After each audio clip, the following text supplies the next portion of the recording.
စတုထအခရာငါးလုံးတို့သည်ဘာလာယာဌာနဖြစ်သည်လေအာတရိယတွေပေါ်လာယာဌာနဖြစ်သည်ကဲဆိုဝတ္တဝက်ဤဝတ္တဝက်ဤဒုတိယအခရာငါးလုံးဒုတိယအခရာငါးလုံးစတုထအခရာငါးလုံးတို့သည်စတုထအခရာငါးလုံးတို့သည်အာတရိတတွေပေါ်လာယာဌာနဖြစ်ပါသည်အာတရိတတွေပေါ်လာယာဌာနဖြစ်ပါသည်ဒါမနေ့ကလာပြထားတယ်ကြလားဒုတိယအခရာရှိခဲ့ရင်ဘာလာလဲပထမလားမှတ်မြလားစတုထအခရာရှိခဲ့ရင်တတိယအခရာလာပုံစံနီးဘာတူမလာလို့ရတယ်လဲဝက်တူမလာလို့ရတာကဝက်ဆိုကဝက်အချင်းချင်းစဝက်ဆိုရင်စဝက်အချင်းချင်းပဲရမယ်ဖြတ်ပြီနော်ဖြတ်ပြီ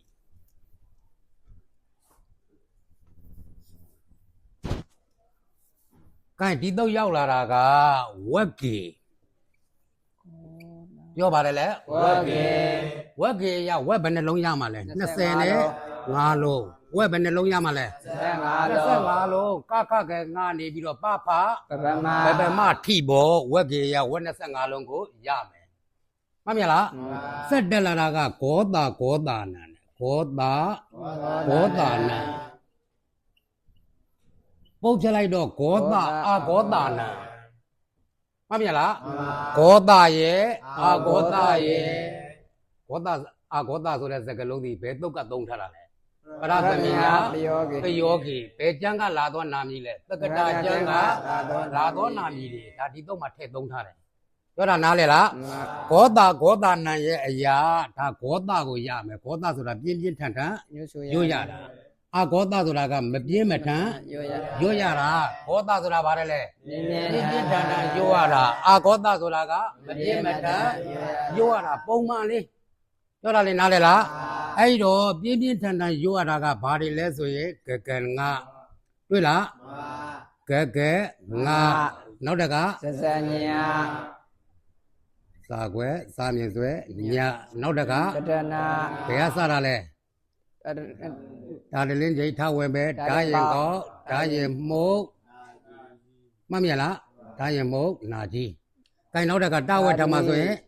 ဓာတွေတောက်ချိုင်နာငယ်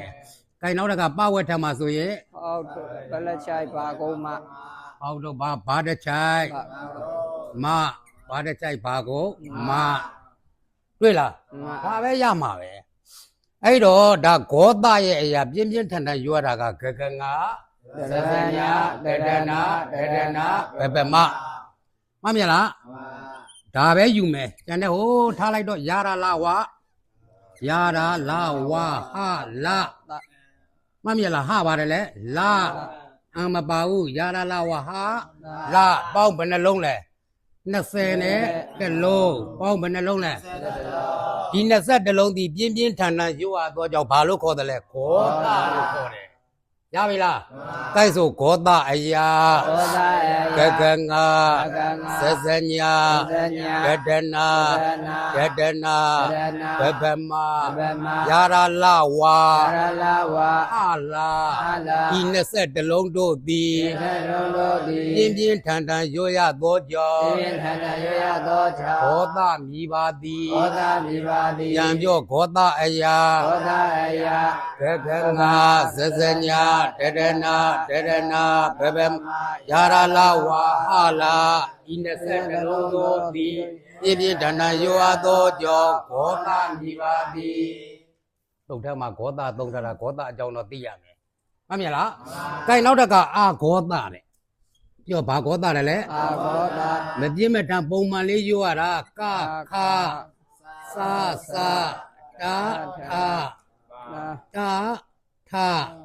မှတ်မြလားကဲနောက်တကပါတယ်လေပါဖမှတ်မြလားထဲလိုက်အောင်ပပေါင်းဘယ်နှလုံးလဲ17လုံးဘယ်နှလုံးလဲဆိုအာဂောသအရာပခာသတာပဖသာဒီ17လုံးတို့သည်မပြင်းမထန်ရွရသောကြောင့်အာဂောသမြည်ပါသည်ပြန်ပြောအာဂောသအရာကခာတာပပသဒီ17လုံးတို့သည်မပြင်းမထန်ရွရသောကြောင့်အာဂောသမြည်ပါသည် ဒီတော့ကိုတက်ပြီးပြီဆိုမှတော့တက်ရင်ဆိုမှတော့ဂေါသအကြောင်းလည်းသိရမယ်အာဂေါသလည်းသိရမယ်မသိဘဲနဲ့အရန်မလုံးနဲ့မရဘူးမှန်ပြီလားဒီနေရာလေးနည်းနည်းလေးဆက်ဆက်ပြီးပြောနေတယ်မှန်ပြီလားမင်းတို့ဟိုတိထီလာဒဏိတာတဲ့ပြောပါတယ်လေတိထီလာ ဒဏိတာ တိထီလာနောက်တစ်ခါပါတယ်လေ ဒဏိတာ ဒဏိတာတိထီလာဆိုတာကနုညံ့တာတိထီလာဆိုတာဘာလို့တာလဲနုညံ့တာဒဏိတာဆိုတာဘာလို့တာလဲပြန်ထမ်းတာပြောတာလေးနားလဲလားဟိုခုနကကမောဝါရွတ်တဲ့နေရာတွေဘာတွေမင်းတို့ဒါနားထောင်ကြည့်ဘာသာပြအောင်ရွတ်နာလဲတိထီလာဒဏိတာတဏီယပြင်ပြောမယ်ဆိုရင်ဂောသအာဂောသအတန်ပြီးပြောင်ရွတ်ရတာပြောတာလေးနားလဲလားဒီနေရာမှာတိထီလာနဲ့ဒဏိတာနီးနဲ့ခွဲကြည့်ရအောင်မှတ်မြလားတိထီလာကဘာလို့တာလဲနုညံ့တာအဲ့တော့နုညံ့တာဆိုတော့ဒဏိတာကြမ်းထမ်းတာကဘာလဲဆိုရင်ပထမအခရာ9လုံးဟုတ်ပါမို့ဒုတိယအခရာ9လုံးဒုတိယအခရာဘယ်နှလုံးလဲ9လုံးမှတ်မြလားစတုထအခရာဘယ်နှလုံးလဲ9လုံးစတုထအခရာ9လုံးပေါင်းဘယ်နှလုံးလဲ10လုံးပြောဒဏိတအယာ ဒဏိတာ ဒုတိယအခရာ9လုံး ဒုတိယခရငါလော စတုထအခရာ9လုံး ဒုတိယခရငါလော ဤ10လုံးတို့သည် ဒီလုံးတော်သည် ကြမ်းကြမ်းထန်းထန်းရိုးရသောကြောင့် ကျန်ကျန်တန်တန်ရွရသောကြောင့် ဒဏိတမြည်ပါ ဒ သည် ိတာမိပါသည် ပြန်ပြောဒုတိယအခရာ9လုံး ဒုတိယခရငါလော စတုထအခရာ9လုံးဤ10လုံးတို့သည်ကြမ်းကြမ်းထန်းထန်းရိုးရသောကြောင့် ဒိတာခရသည် ရပြီလားဒါလေးလည်းသိထားမှာဒါမလို့ဒီသုံးမှာတော့မသုံးဘူးဂောသအာဂောသလို့ပဲသုံးတာမှတ်မြလားကပ်ပြီးတော့ပြောလိုက်တယ်လူညနာကဘာတွေလဲဆိုရင်ပထမအခရာ9လုံးတတိယအခရာ9လုံးပေါင်းဘယ်နှလုံးလဲ10လုံးပေါင်းဘယ်နှလုံးလဲဆိုပထမအခရာ9လုံး ပရမခရငါလော တတိယအခရာ9လုံး ဒုတိယခရငါလော ဒီ10လုံးတို့သည် ဒီလုံးတော်သည် လူနုညံ့ညံ့ရိုးရသောကြော လူ င့် ညံ့ညံ့ရွရသောကြောင့် တိထီလာမြည်ပါသည် ဒီလာမိပါသည် တိထီလာက10လုံးဒဏိတာက10လုံးဒီ10လုံးကလွဲပြီးတော့ကြံနေတဲ့အခရာတွေကိုဝိမုတ်လို့မှတ်ဘာလို့မှတ်မလဲ ဝိမော ဘယ်မှလွတ်ထားလဲတိထီလာမှာလွတ်ထားဒဏိတာမှာလွတ်ထားပြောတာလေပြန်ပြောအောင်မလားဒီ10လုံးကလွဲပြီးတော့ကြံတာတွေကိုဘယ်ထဲမှာတိထီလာလည်းမထဲနဲ့ဒဏိတာလည်းမထဲနဲ့ဝိမုတ်ဘယ်မှလွတ်ထားလဲတိထီလာမှာလွတ်ထားဒဏိတာမှာလွတ်ထားအဲ့တော့ဒီမှာရှင်ကြည့်လိုက်လေရှင်ကြည့်လိုက်မှတ်မြလားဒီမှာပထမကရာဘယ်နှလုံးလဲ9လုံးဒုတိယကရာဘယ်နှလုံးလဲ9လုံးပေါင်းဘယ်နှလုံးလဲ10လုံးဒီသားနဲ့ပေါင်းတော့17လုံးပဲမဟုတ်လားအဲ့တော့ဒီဒုတိယကရာ9လုံးဒီမှာတော့မပြည့်မတတ်ပုံမှန်လေးပဲယူရတယ်လို့ပြောတယ်ပြောတာလေနားလေလားဒီမှာကျတော့ကြမ်းကြမ်းထန်းထန်းယူရတယ်ဘယ်နေရာလာဝင်တာလဲဒဏိတနေရာလာဝင်တာပြောတာလေနားလေလားခွဲခြားပြီးမှတ်မယ်နော်တပေါင်းနဲ့မှတ်လို့ရလားမရဘူးဒီမှာတော့နုညံ့တဲ့ဝင်တယ်ဒုတိယကရာ9လုံးကဒီမှာတော့ဘယ်တဲ့ဝင်တယ်လဲကြမ်းတမ်းတဲ့ဝင်တယ်ပြောတာလေနားလဲလားတို့ဥပမာခခွေးကွာခတွေကြီးတဲ့နေရာတိုင်းပါဠိစီထားရဲ့ပြောဘာတွေကြီးတဲ့ပါဠိစီထားရင်လဲ ခရေရဲ့ပါဠိရှင်တိုင်းရဲ့ ခသန်တွေများခဲ့ရင်ဗန္ဒဖရုဒဒေါသတဲ့ပြောဘာဒေါသတင်တာလဲ ဗန္နာဘုဒ္ဓဒေါတာ အလင်္ကာမှာပြထားတယ်ပြောတာလေနားလဲလား မှန် ခတို့ခီတို့ခေတို့စသည်ဖြင့်ဒီတန်တွေများရင်ကြမ်းထန်လွန်သောကြောင့်ဘာဒေါသတင်တာလဲဗန္ဒဖရုဒဒေါသတင်တာတဲ့သုံးလို့ရပါမလားအဲ့တော့ဒီနေရာမှာအနုလည်းပါတယ်သူလည်းကျတော့ဘယ်တဲ့ရောက်သွားပြန်လဲကျမ်းနဲ့ရောက်သွားပြန်တယ်ဒါလေးကိုသဘောတရားလေးနဲ့မှတ်ဖို့ပုံဒီနိမှတ်လို့ရလားမရဘူးပြောတာလေးနားလဲလားကိုင်းတော့ကြည့်လေမင်းတို့ဟိုဥပမာမှတ်မြင်လားဗုဒ္ဓံတရဏံ ကိသာမိ ခေသာမိစာမအပြင်းမိစုံလား ဆိုရတယ် သာမိတွေ့လား အမ ပြောတာလေးနားလဲလားဗုဒ္ဓံတရဏံခေသာမိစာကိုဘာသာပအောင်ရွတ်တာလဲတဏိတကံပအောင်ရွတ်တာမှတ်မြင်လားကျန်တဲ့ဟာတွေတော့ထားသူနာတုမေဗန္ဒေသံဃောဒါတွေတော့ထားမှတ်မြင်လားသံဃောဆိုတာတော့ဒီမှာဒါဘာနဲ့ရွတ်နာလဲဂောတာနဲ့ရွတ်နေတာနောက်တက်ကခတ်မတိတယ်ဘာမတိတယ်လဲ ခမတိ ခခွေတန်ကို မပြင်းမထန်ရွတ်ထားမဟုတ်ဘာသာနဲ့ရွတ်ထားလဲဒဏိတာနဲ့ရွတ်တာကမဝါဖတ်တော့တွေ့လားဘယ်တဲ့သွားတာလဲဒဏိတာတဲ့သွားတာဒါကြောင့်မို့ခမတိအတန်ကြီးငေါ့မစိုးဘူးလားဘာသာနဲ့ဆိုတာလဲဒဏိတာကလည်းဆိုတာဒုတက်ခက်တော့ကခါခရာကအာဂောသမပြင်းမထန်ရွတ်ရတယ်လို့လည်းပြောသေးတယ်အခုကမဝါဖတ်တော့ဗာလဲပြင်းပြင်းထန်ထန်ရွတ်ပြီးတော့ဖတ်တယ်တန်တရားဖြစ်စရာလိုသေးလားဘာနဲ့ကွာသွားတာလဲတိတိလာခွဲပုံနဲ့ဒဏိတာခွဲပုံကွာသွားတာအားလုံးမြင်ပြီလားကိုင်းလို့ဆိုရင်ဒါကတော့ဒီလောက်ဆိုရင်လုံလောက်တယ်ဒါတော့တိတာအောင်ပြောပြတာမှတ်မြလားဒီနေရာမှာဂောတာနံတဲ့ဂောတာအာဂောတာဖြစ်ကုန်တော့မှတ်မြလားတတိကိုဝက်ကေဂောတာနံပါတယ်လေတတိယပထမတတိယပထမတတိယကတတိယခရာ၅လုံးပထမကပထမခရာ၅လုံးပေါင်းဘယ်နှလုံးလဲ10လုံးရပြီလားစော့ပါရသိမရှိတော့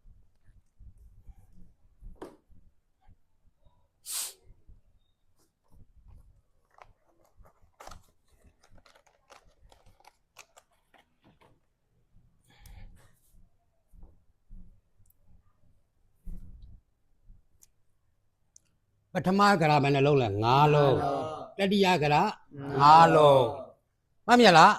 အဲ့တော့ तू ကဘာတွေပြောတာလဲဂောတာအာဂောတာပထမကရာ5လုံးကဘယ်တဲ့ပါတာလဲဘယ်တဲ့ပါတာလဲအာဂောတာတဲ့ပါတာပြောပထမကရာ5လုံးကဘယ်တဲ့ပါတာလဲအာဂောတာတဲ့ပါအာဂောတာတဲ့ပါတာမှတ်မြလားအဲ့တော့ဒီလိုပြလိုက်ကွာဒီလိုပြလိုက်မှတ်မြလားအာဂောတရဲ့အရာဘာ5လုံးကိုယူလဲပထမကရာ5လုံးကိုယူပြောလာလေနားလဲလားခိုင်နောက်တခါဂောတရဲ့အရာဘာ5လုံးကိုယူမလဲတတိယကရာ5လုံးကိုယူဒီထဲမှာမရှိဘူးလားတတိယကရာဘယ်နှလုံးလဲ5လုံးတွေ့လားခိုင်တော့ဝက်ကေအရာဝက်25လုံးကိုရမယ်ဂောတရဲ့အရာဂောတဘယ်နှလုံးကိုရမယ်လဲ20နဲ့တလုံးကိုရမယ်အာဂောတနာယအာဂောတဘယ်နှလုံးကိုရမယ်လဲ17လုံးအဲ့ဒီကတော့ဘာတွေယူမလဲတတိယပထမတဲ့တတိယအခရာနဲ့ပထမအခရာပြောတာလေနားလဲလားအဲ့ဒီတော့ငါမှတ်တမ်းထဲမှာပေးထားတဲ့ဂောတကေနေနာစတုတ္တဒုတိယဝအဓိပ္ပာယ်တာတဲ့တကယ်လို့ရှိတာကတော့တဲ့ဘာနဲ့လို့ရှိတာလဲဒုတိယနဲ့စတုတ္တပဲလို့ရှိတာပြောဘာနဲ့လို့ရှိတာလဲဒုတိယနဲ့စတုတ္ထရပြီလားသို့ဂောတာနံအယာဂောတာနံအယာဂောတာအာဂောတာဖြစ်ကုန်သောဂောတာဖြစ်ကုန်သောဝဲဤစတုတ္တအခရာ5လုံးစတုတ္တအခရာ5တတိယအခရာ5လုံးတို့ကိုယူရပါမည်တတိယအခရာ5လုံးတို့ကိုယူရပါမည်ဂောတာအာဂောတာရဲ့အရာသူဘာကိုရည်ညွှန်းထားသလဲဆိုရင်ဌာနဖြစ်တဲ့စတုတ္တအခရာဘယ်နှလုံးလဲ5လုံးနဲ့တိုက်ရိုက်ကြည့်တော့မပါဘူးနော်မှတ်မြင်လားနောက်တစ်ခါဒုတိယကရာဘယ်နှလုံးလဲ5လုံးတွေ့လားတုတ်ထဲမှာပြထားတာကတတိယပထမဆိုတာကဘာလို့ရမယ်အခရာလဲလာရမယ်အခရာဌာနကိုပါလားပါဘူးဌာနမပါဘူးပြောချင်တာကတော့ဂောတာနာအရာဂောတာဖြစ်တဲ့ဘာလဲပထမအခရာ5လုံးတွေ့လားနောက်တစ်ခါပါတယ်လေဟုတ်ပါဘူးအာဂောတဖြစ်တဲ့ပထမကရာအားလုံးဂောတဖြစ်တဲ့တတိယကရာအားလုံးယူရမှာပဲမယူလို့မှမရတာမှတ်မြလား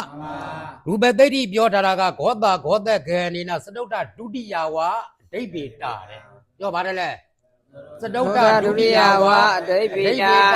တဲ့ तू ကဘာလဲဆိုရင်မင်းတို့စောင့်ပုတ်တဲ့အတိုင်းပဲဝက်ကဒုတိယစတုတ္တလီဌာနချင်းတော်ဝေဘောရောက်ဤအရာကိုလိုချင်တာတဲ့တကယ်တမ်းဆိုရင်မှတ်မြလားအဲ့တော့တကယ်တမ်းရူပသိတိအလိုကြဂောတာနာအရာဘာအခရာနဲ့ဘာအခရာကိုယူရမလဲစတုတ္တအခရာစတုတ္တအခရာ5လုံးဒုတိယအခရာ5လုံး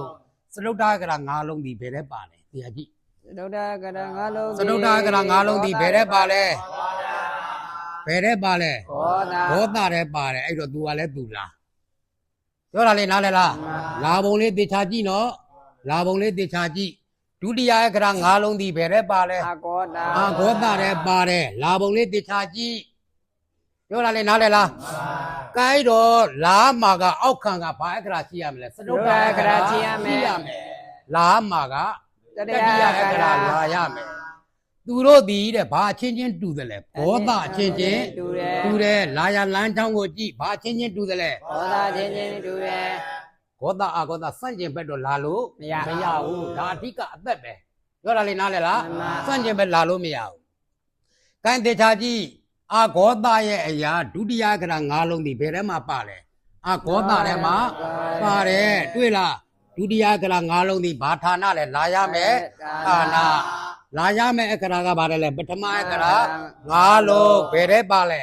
အဂောတာတဲ့ပဲပါ အာဂောသတဲ့ပဲပါတာပဲအဲ့တော့ဆိုလိုချင်တာကဂောသအချင်းချင်းအာဂောသ အချင်းချ အ င်း ချင်းချင်းပဲလာလို့ရတယ်ဂောသနဲ့အာဂောသစန့်ကျင်ပဲလာလို့ မရ မရဘူးဆိုတဲ့အဓိပ္ပာယ်သက်ရောက်နေတယ်ပြောလာလေနားလဲပြီလား မှန် ရပြီနော်ဒါလေးတော့တိတိကျကျမှတ်ကြလားအဲဆိုဝက်ကေဂောသဂောသနာ ဘဂေဘောတာဘောတာ တတိယပထမသုတ်တိ ပရိယဓမ္မတုတ်တိ ခဏလေးဒုတိယအခရာငါစတုတ္ထအခရာ၅လုံးဤအပေါ်နာ သုဒ္ဓကရငါနောဤအဘောနာ တတိယအခရာ၅လုံးလာ ပရိယခရငါနောနာ ဒုတိယအခရာ၅လုံးဤအပေါ်နာ ပရိယခရငါနောဤဘောနာ ပထမအခရာ၅လုံးလာသော ပရမခရငါနောနာတော အာဂမဝိတိတုတ်ဖြစ်ပါသည် အာမဝိရိတောจิตပါတိ ရပြီလားဝက်ကေ ဘောတာ ဂောသနာတတိယပထမဒါတွေပြန်ခွဲเสียလို့သေးလား ရပါ ဆိုဂောသနာအယာ ဘောတာဘောတာနေယ ဝက်ဤ ဝက်ဤ ဒုတာအခရာ၅လုံး သုဒ္ဓကငါနော ဒုတိယအခရာ၅လုံးတို့ကို ပရိယကငါနောတောကို ယူရမည် ရမည် ဝက်ကဒုတိယ ဘဂဒုတေယ သတုထလီ သတုထလီ ဌာနချင်းထော ဌာနချင်းတော် ဝေဘောရောက်ဤ ေဘောရောက်၏ ဒါဆောင်မုတ်တိတ်ပဲပြောလာလေနားလေလား မှန် ဒုပသိတိကဂောသဂောသဂဟဏိနဒုတိယ စတုထ မှတ်မိရလားစတုထာဝအဓိပ္ပာယ်တာဒုတိယ၅လုံးနဲ့စတုထ၅လုံးကိုယူပါတဲ့ဘာကိုပြတာလဲ ဘောတာအဂောတာ လာရမယ်ဌာနကိုပြတာပြောဘာကိုပြတာလဲ အာယမေ ဌာနကိုပြတာဒီတတိယပထမကဘာလို့ရမယ်အခရာလဲလာရမယ်အခရာ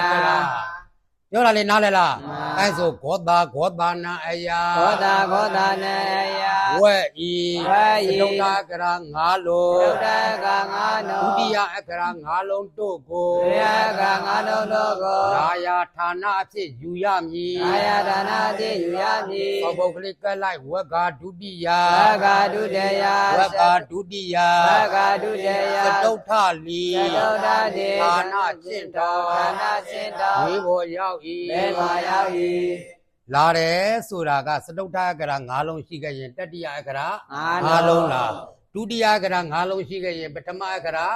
ငါး ၅ လုံး လုံးလားအယမ်းမလာပါနဲ့ဘာတူမလဲ သံဃာမယ ဂောသအချင်းချင်းတူမအာဂောသအချင်းချင်းတူမလာလို့ရတယ်ပြောတာလေနားလေလားအဲ့လိုဆိုမျက်စိထဲမှာကွင်းကွက်မြင်သွားပြီလားမြင်သွားပြီစတုထကရာ၅လုံးဒီဂောသဖြစ်တယ်လာရမယ့်တတိယကရာ၅လုံးဒီလေ ဘောတာပဲဖြစ်တယ် ရပြီလားဒုတိယကရာ၅လုံးဒီအာဂောသဖြစ်တယ်လာရမယ့်ပထမကရာ၅လုံးဒီ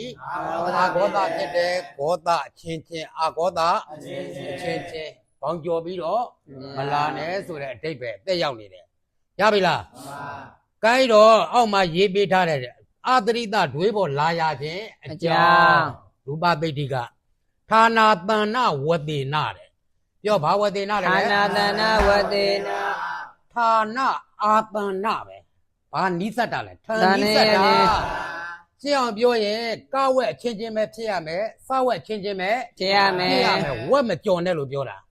လေနားလေလား အမ ဒါကိုပါဠိလိုဘာဝတေနလဲ ဌာနာတနာဝတေ ဝ နာ တေနထံတူမလာလို့ရတယ်တဲ့ထံမတူရင်လာလို့ မရ မရဘူးတဲ့မှတ်မိရလားတပ်ပက်ကေတဲ့ပုတ်ပြလိုက်တော့တန်ဝက်ကေထိုးဝက်ထဲရပဲလာပေးတဲ့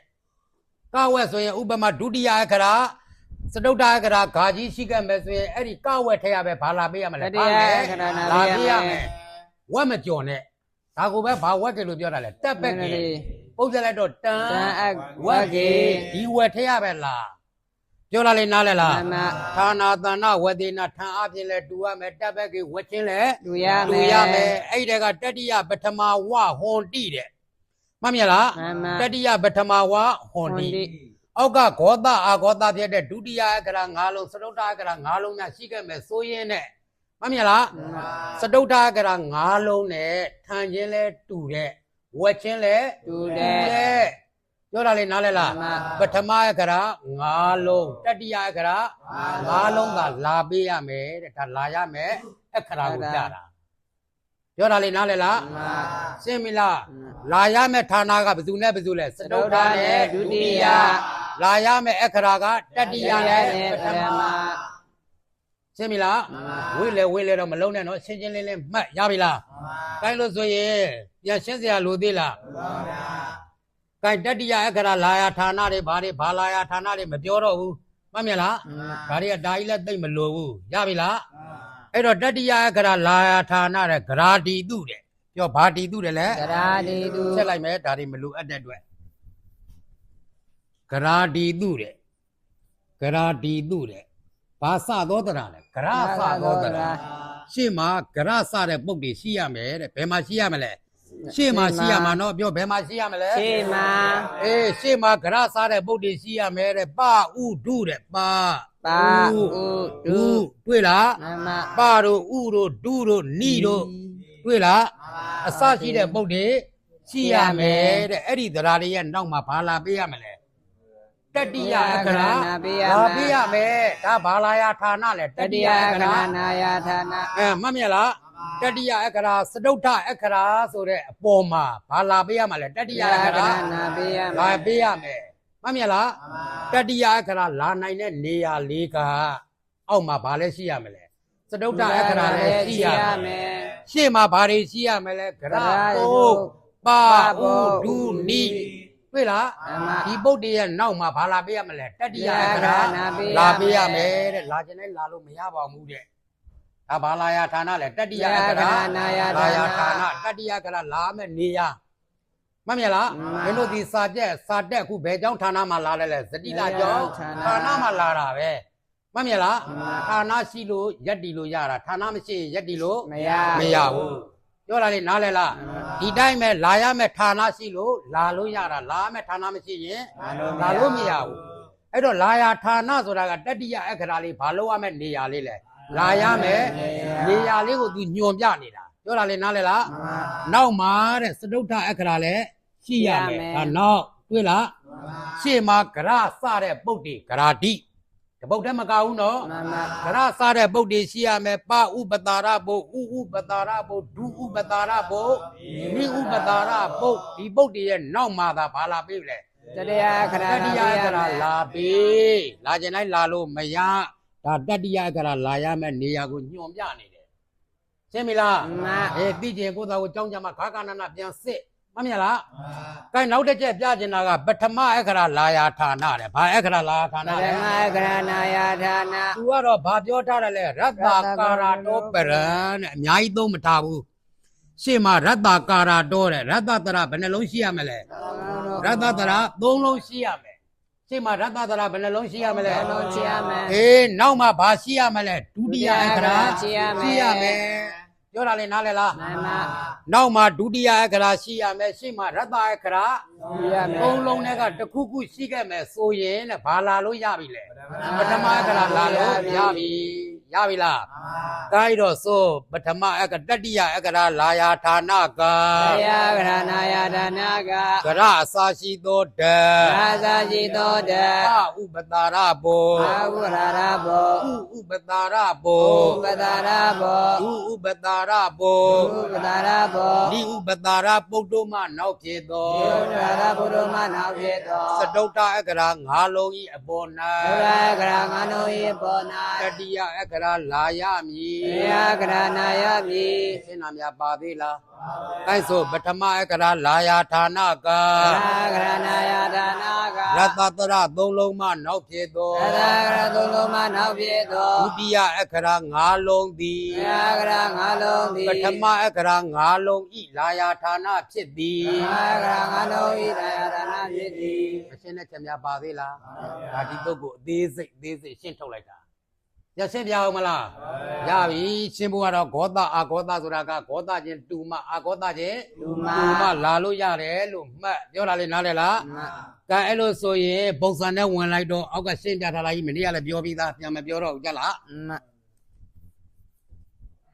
ကဲပုံစံနဲ့ဝင်ပက်ကရတိပါ ပါ ပက်ကရတိရပြီလားပုတ်ပြလိုက်တော့ပါကရတိရပြီလားကဲဒီမှာတေချာကြည့်စမ်းရှေ့မှာဘာသရာရှိတယ်လဲပါရှိတယ်နောက်ကဘာတက်လဲဂရတက်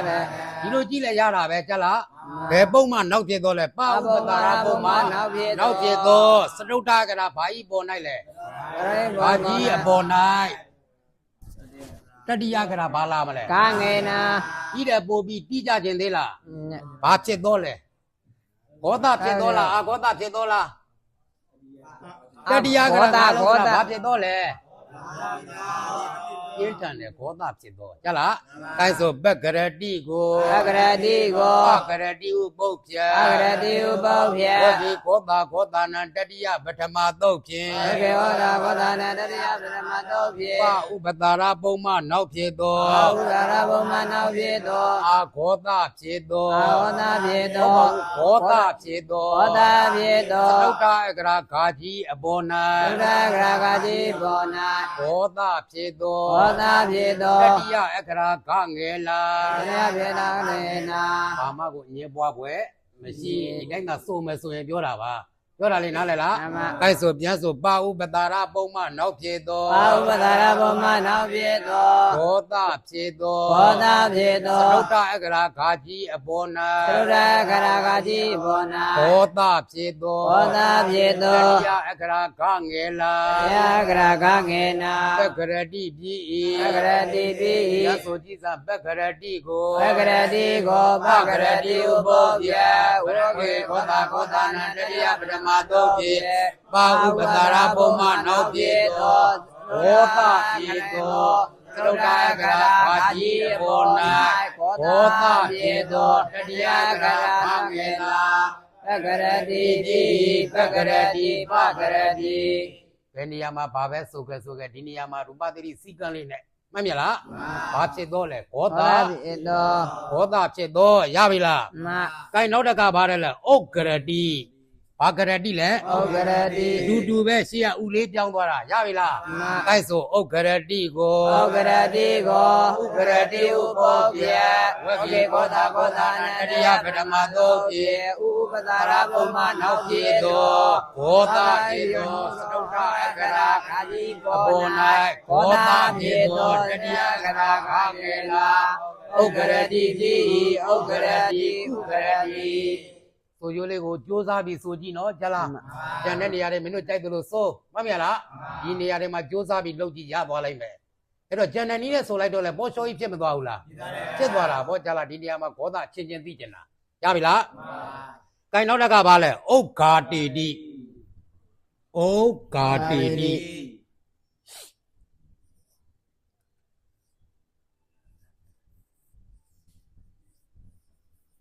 ဥဂါတိတိရပြီလား မ ရှေ့မှာဥပတာရပုံမရှိဘူးလား ရှိတယ် ရတယ်ဒါပဲအဲ့တော့ तू ဘာဖြစ်တာလဲဂောသဖြစ်တာလားအာဂောသဖြစ်တာလား ဘောတာမေ ဒါပဲကြလားအဲ့ဆိုဥက္ကာတိတိကို ဩဃာတိတိကို ဥက္ကာတိတိဥပုပ္ပယ ဝကေကောသာ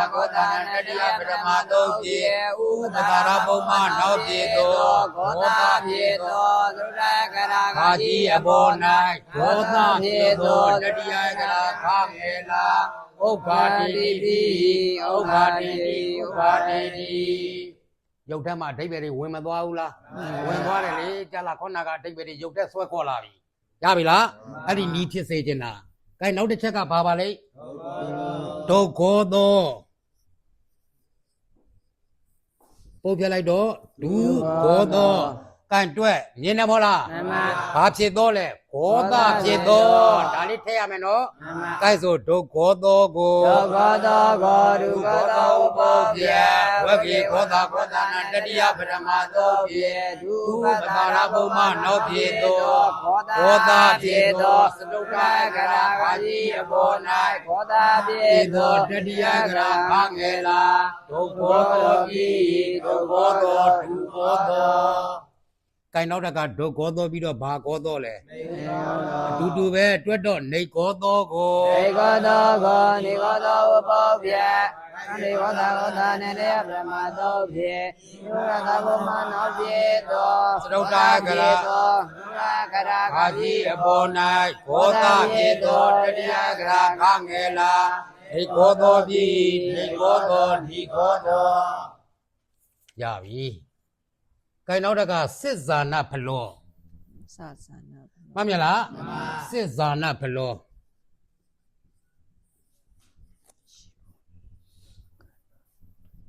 ရပြီလားဒီနားပဲဖြတ်လိုက်မယ်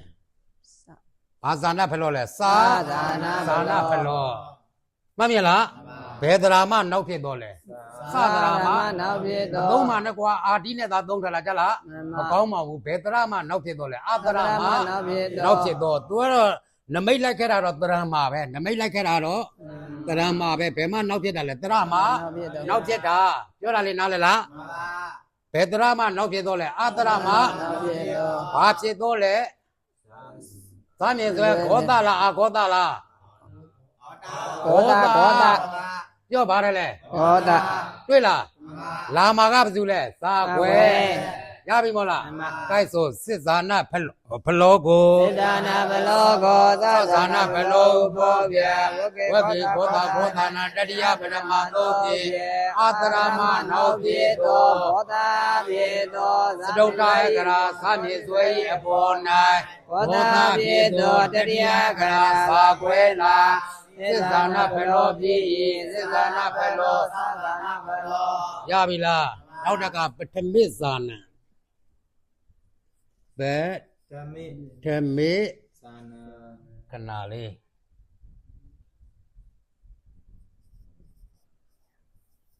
ရပြီလားပုတ်ဖြစ်လိုက်တော့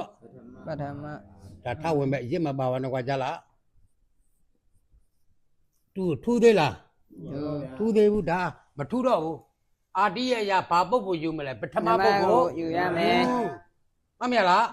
ဂရာတိနဲ့ပြတာလားကိုင်စဘလို့ပဲဖြစ်ဖြစ်တွက်ပထမိဇာနံကို ပရမေဇာနံကိုပရမဇာနံဥပုပ္ပယ ဗရဒေဘာဝတဝတိဘောဓဘောဓနာတတိယပထမ သော သော ပြေ ပြေ အာတရမနောပြေသောဂောတာပြေသောစတုတ္တကရာတိဘောနာ ဘောဓပြေ သော သော တ တ ရ တိ က ယ ရာ သ သ နာ နာ ဝဲ ဝဲ လာ လာ ပထ ဓမ္ မိ မ ဇာ က နံ နံ တိ တိဓမ္မေဇာနံ ပထမဇာနံကိုင်နောက်တကဥစ္စာ ဥစ္စာရဲ့ ယတိထူးသေးလား သူတော်ဗျာ သူကြတော့ပုတ်ထင်ရှားတယ်ဘယ်ပုတ်မှနောက်ဖြစ်တော့လဲ ဥပဒရဗမနောက်ပြေသော အဲဆိုဥစ္စာယတိကို ဥဒယတိကိုဥဒယတိဥပုပ္ပယဝဂိကောတာကောတာနတယပရမသောပြေဥပဒရဗမနောက်ပြေသောကောတာပြေသောစတုတ္တကရာသံဝေယဘော၌ကောတာပြေသော တတိယကရာသာကွဲလာဥစ္စာ သာ ယ ယ တိ တိပိဥဇာယတိဥဇာယတိ ကောတာအချင်းချင်းလာပြနေတာကြလား မှန်ပါ ကိုင်နောက်တခါဘာပါလိမ့်ဝိဒံတေတိရပြီလား မှန်ပါ ဝိဒံတေတိရပြီလားဒီနေရာပဲဖြတ်မယ်ဆိုဝိဒံတေတိကို ဝိဒံတေတိကိုဝိဒံတေတိဥပုပ္ပယဝေကောတာကောတာနတယပရမသောပြေဥပဒါရပုမ္မနောက်ပြေသောကောတာပြေသောသရုတ်ရကရာသောချာယဘော၌ကောတာ ဘော ပြေ ဓာ သော ပြေသောတ တ တိ တိ ယ ယ က က ရာ ရာ ဓာ ဓာ တွေ တွေ လာ လာ ဝိ ဝိ ဒံ ဒံ တေ တေ တိ တိဝိဒံတေတိဝိဒံ ဆိုရိုးလေးကပထမပိုင်းတော့ဆိုရခက်နေလိုက်မယ်မှတ်မြလားနောက်ပိုင်းကျတော့ဒီထဲမှာအဓိပ္ပာယ်လေးတွေဝင်သွားတာလေးသဘောလေးတွေ့လာလိုက်မယ်မှတ်မြလားသဘောလေးတွေ့လာလိုက်မယ်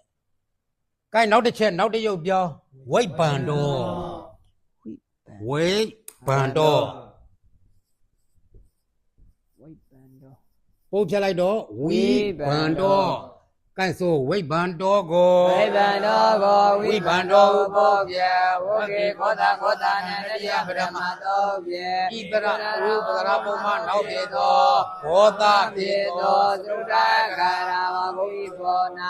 ဘောဓာပြေသောတ တ တ ယ က ကာ ရာ ရ ဝ ဝ ရ ရ ချို ချို က် က် တာ တာဝိပန္တောပိဝိပန္တော ဝိဗ္ဗံတော်ရပြီလားကဲနောက်တကဒုဗ္ဗိခံ ဒုဗိက္ခံရပြီလားကိုင်းဆိုဒုဗိက္ခံကို ဒုဗေကံကိုဒုဗေကံဝဘောပြ ဝက်ပြေ ဝေဘောတာကောတာနေရပရမသောပြေ ဥပတာရပုံမနောက်ပြေသောဝေါသပြေသောသတုဒ္ဓကရာဘာဂုံဤအပေါ်၌ဝေါသပြေသောတတိယကရာဘာနှကြိုင်လား ဒုဗေကံပိဒုဗေကံဒုဗေကံ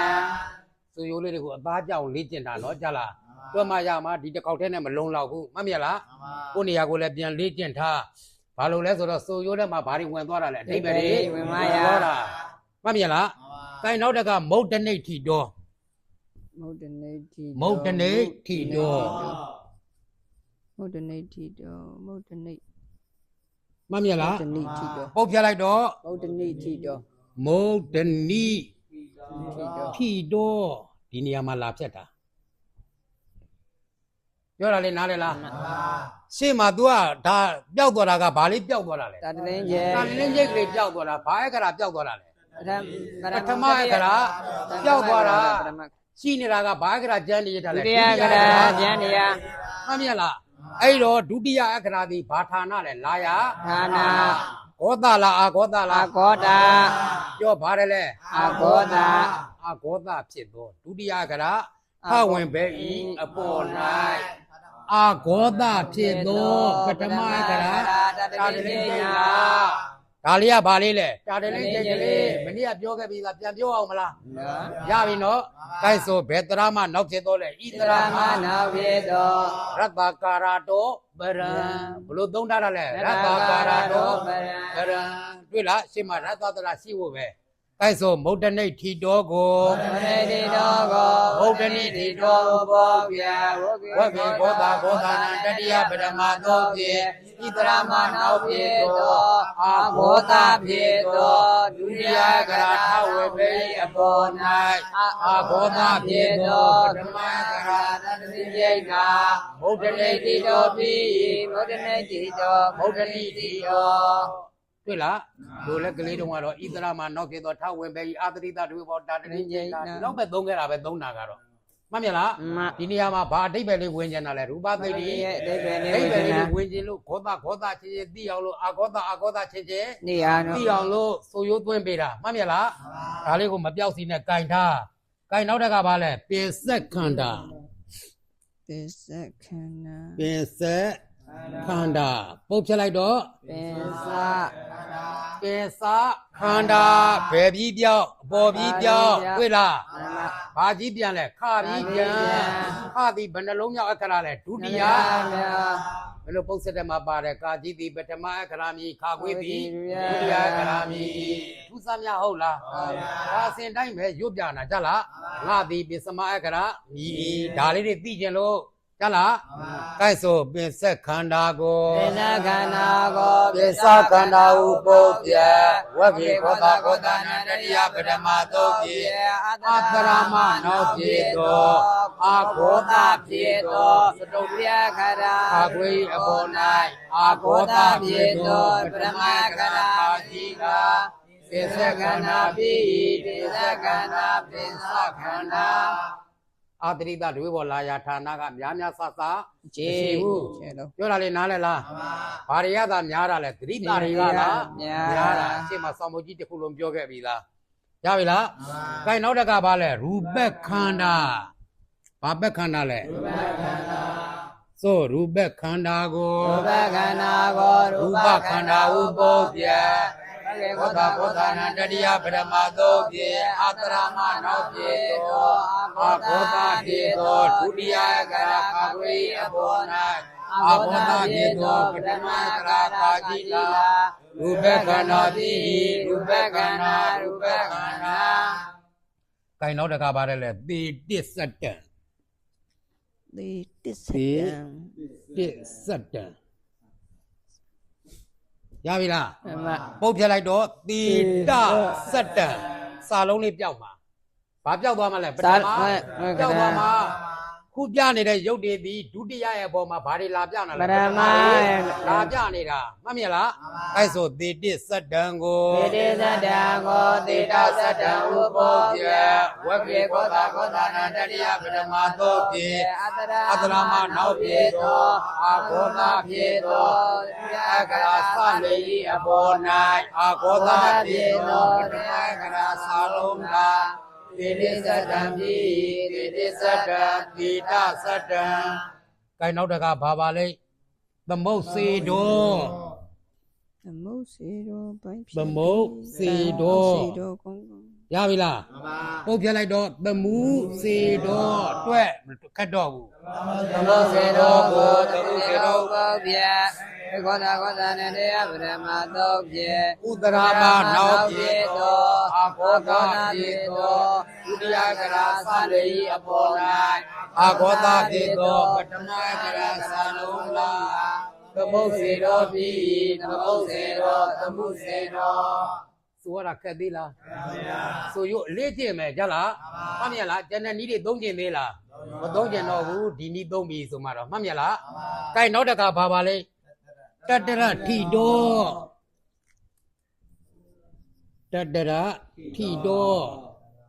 ပုတ်ချက်လိုက်တော့တတရထီတော်လေရည်ကလေးပျောက်သွားလားဘာလေးပျောက်သွားတာလဲလေရည်ကလေး မြောက်သွားတာ ရှင်းပြီမို့လားဘာတရမနောက်ဖြစ်သွားလဲ ဘောတရမနောက် တရမနောက်ဖြစ်တော့ပြောဘယ်တရမနောက်ဖြစ်တော့လဲပြန်တွက်တတရထီတော်ကို တရတိတော်ကိုတရတိတော်ဥပောပြ ဝေကေဝတာဘောတာနန္တရပရမသောပြေအာတရမနောက်ပြေသောအာဘောတာပြေသော တရားကရာ ဖဝင်ပေ၏အပေါ်၌အာဘောတာပြေသောပရမကရဏတတေကာတတရတိတော်ပြီတတရတိတော်တတရတိတော်ကဲနောက်တကနေဋ္ဌိတံမင်းတို့တွေ့နေကြရုပ်မမြင်လားပုတ်ပြလိုက်တော့ဘာလေးပြောက်မလဲအရစ်ကလေးပြောက်သို့နေဋ္ဌိတံကို နေတိတံကိုနိတိတံဥပောပြ ဝေကေခောတာဘောဓနာတရိယပရမသောပြေဣတရာမနောက်ပြေသော အာဂော အာဂောသပြေသောဒုတိယကရာထဝိမေယဘော၌အာဂောသပြေသောပထမကရာတတိယက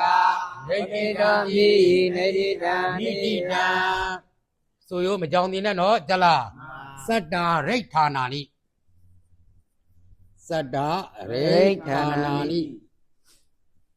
ဟုတ်ပြလိုက်တော့လေရည်ကလေးပြောက်စတ္တာရိဌာနာနိတွေ့လားဒီနားမှာပဲဖြတ်တာတွေ့လားဆိုစတ္တာရိဋ္ဌာနာနိကို သတ္တရေဒါနာနိကို စတ္တာရိဌာနာနိဥပုပ္ပယဝဂေကောတာကောတာနတရိယပရမသောပြေဣတရာမနောက်ပြေသောအာဂောသပြေသောဒုတိယကရာနောင်ဝေဘော၌အာဂောသပြေသောပရမကရာဓာတိနေကာစတ္တာရိဌာနာနိတိ သတ္တရေဒါနာနိ စတ္တာရိဌာနာနိဒုပါတိရိယုတ်တွေနော်အကိန်းသိမ့်ကြုံပြီးတွက်ပြနာမှတ်မြလားပတ္ထရတိရပြီလားဘလို့ပုတ်ပြမလဲပါထရတိတွက်လွယ်သွားပြီပတ္ထရတိကို ပတ္တရတိကိုပတ္တရတိဥပောပြ ဝေကေကောတာကောတာနတရိယပရမသောပြေအာတသမနောက်ပြေ သော အာ အာ ဂော ဂော တာ တာ ပြေ ပြေ သော သော ဒုတိယကရာသတုယေဘော၌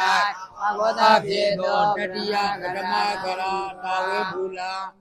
ပတ္ထ ပတ္တ ရ ရ တိ တိပိပတ္တရတိပတ္တရတိ ဉာဏ်တွက်ခရီးကြောင်းနေပြီဆိုပတ္ထရတိကို ပတ္တရတိကိုပတ္တရတိဥပောပြဝခေဂောတာဂောတာနတရိယပရမသောပြေ အာသရမနောက်ပြေ ပြေ သော သောအာဂောတာပြေသောဒုတိယကရာသေဝိဘော၌ အာဂောတာပြေ ပြေ သော သော တ တ တိ တိ ယ ယ က က ရာ ရာ တာ တာ ဝေ ဝေ ဘူ ဟု နာ နာ ပတ္ထရ ရ တိ တိ ပိ ပိပတ္တရတိပတ္တရတိ ဟုတ်ပြီလားကဲနောက်တကယတထီရော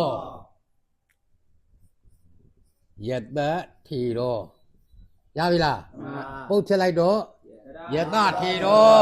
ဆိုယတထီရောကို ယတတေရောကို ယတထီရောဥပုပ္ပယ ဘဂဝတာဝဒနာတေယ ပရမသောဖြင့် အတရာမနောပြေ နောက်အာသရမနောက်ဖြစ်သော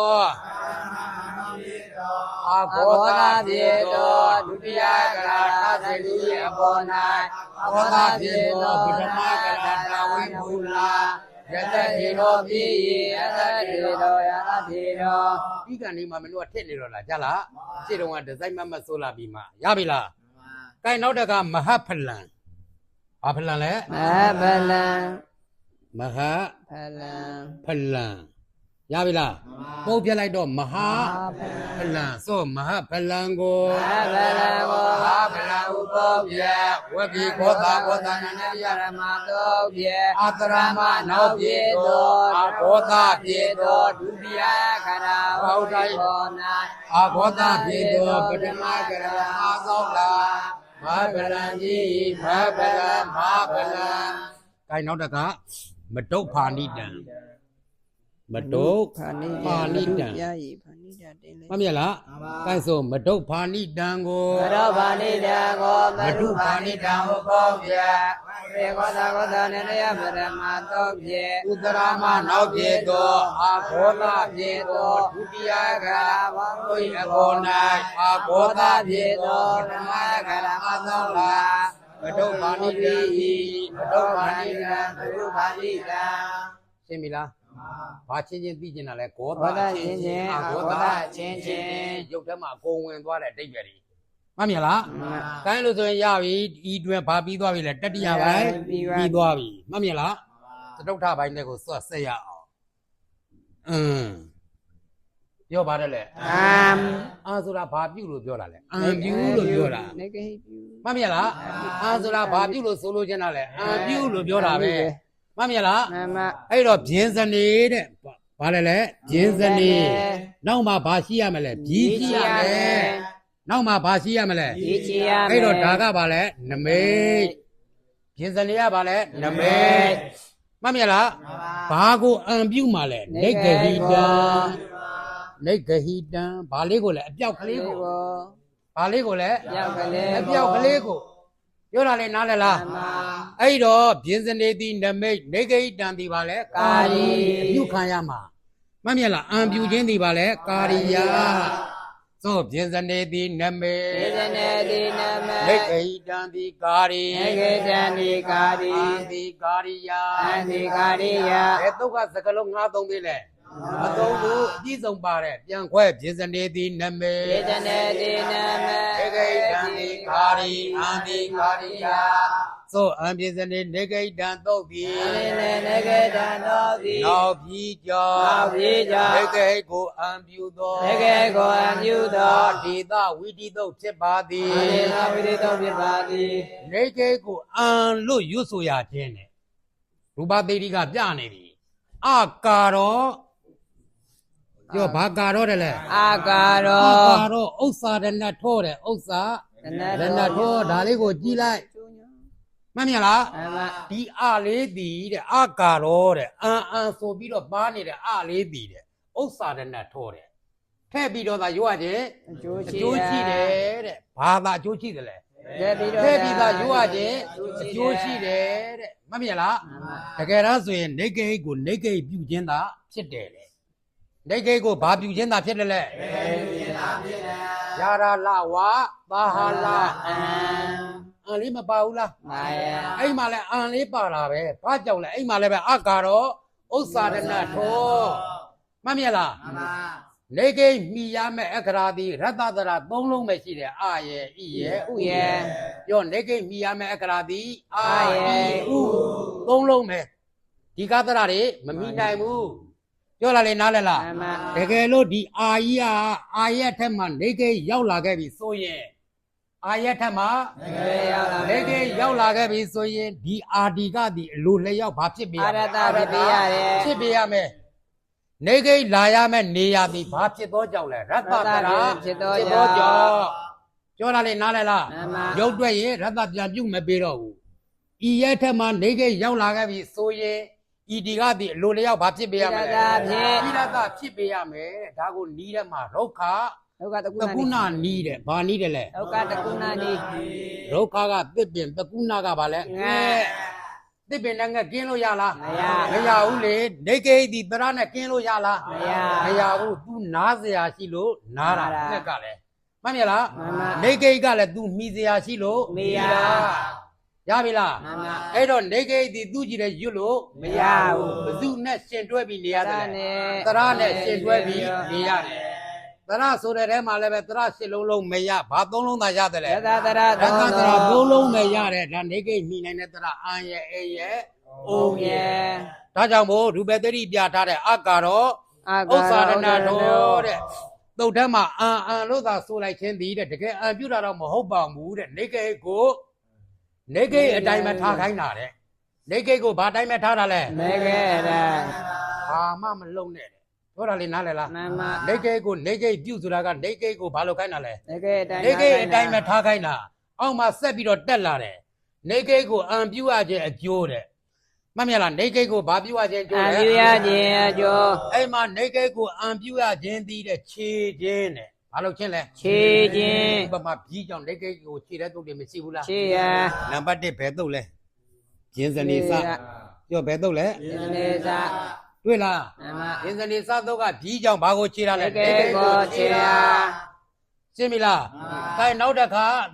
အာဒေတာပြုခြင်းတဲ့ဘာပြုခြင်းလဲ အာဒေသပြုခြင်း ဥပမာနောက်ပြီးကြောင့်နေကိကိုဝက်ကန္တာပြုတဲ့ဝက်ကန္တံ ဟုတ်ကဲ့ ဝါဝက်ကေဒီတုတ်တွေမရှိဘူးလားရှိတယ်ပြီးကြောင့်ပြောလာလေနားလေလား မမ အေးဟေညာအေးဟေအေးရခရာ ဟာခရာ ကြောင့်အဲ့မှာလည်းပဲဟာလည်းပြီးပဲပြောလာလေနားလေလား မှန်ပါ ကြိုက်တော့ဝက်ကန္တံဝါဝက်ကေအေးဟေညာနောက်တစ်ခါပါတယ်လေသယေစမပြောတော့ဘူးသယေစနောက်တစ်ခါပါတယ်လေမှတ်မြလားနောက်တစ်ခါပါတယ်လေမတာတရေကတော့မပါဘူး တရီနောက်တရကြောင့် မှတ်မြလား ပါဦးတင်မ သူကသရကြောင့်သူကဘာကြောင့်ပြုတ်လာလဲပြီးကြောင့် ပြုရ ပြုတ်တာသရကြောင့်ဟုတ်လား ဟုတ်ဘူး ဘာနမိတ်မတူတာလဲနမိတ်မတူတာခုယူထားတဲ့သုတ်တွေကဘာနမိတ်ဖြစ်တာလဲသရနမိတ်ပြီးနမိတ်ဖြစ်တာပြောဘာနမိတ်ဖြစ်တာလဲ ဒီနမိတ်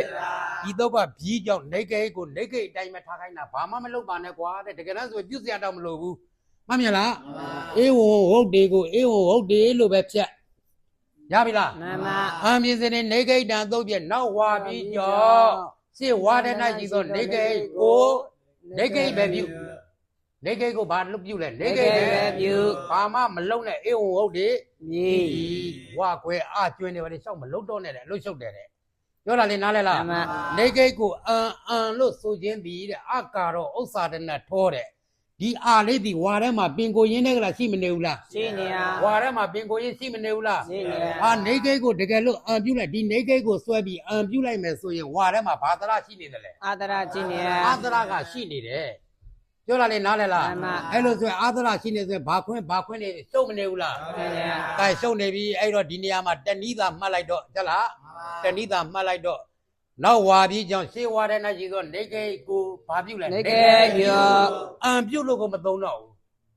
ရူပသတိကဘာပြောထားလဲလဲအာကာရော ဥစ္စာရဏတော့မင်းတို့အန်လို့သာပြောတာလဲကွာတဲ့တကယ်တမ်းဘာကိုသာဘာပြုလာလဲ နေကေကိုနေကေပြုရ နေကိတ်ကိုနေကိတ်ပဲထားခိုင်းတာပဲတဲ့နေကိတ်ကိုနေကိတ်ပြန်ပြုရခြင်းဒီဘာအကျိုးတွေထွက်လာသလဲတကယ်လို့သာပြီးကြောင့်နေကိတ်ကိုအန်ပြုရခြင်းဒီနံပါတ်1ပြင်းစနေစတကယ်လို့ဒီသုံးမရှိခဲ့ဘူးဆိုရင်ပြင်းစနေစတော့ကပြီးကြောင့်ဒီနေကိတ်ကိုဘာလို့တော့မှလဲခြေတော့မှနေကိတ်ကိုဘာလို့တော့မှလဲ ခြေတော့မှ အဲ့လိုဆိုရင်အေဝံဟုတ်တယ်ဆိုတဲ့ရုပ်ကရက်တီလို့ မရတော့ဘူး အေဝဟုတ်တယ်ပဲဖြစ်နေမှာပြောလာလေနားလဲလား မှန်ပါ နံပါတ်1ဘယ်တော့ကိုတားမြစ်တယ်လဲပြင်းစနေသာတော့ကိုတားမြစ်တယ်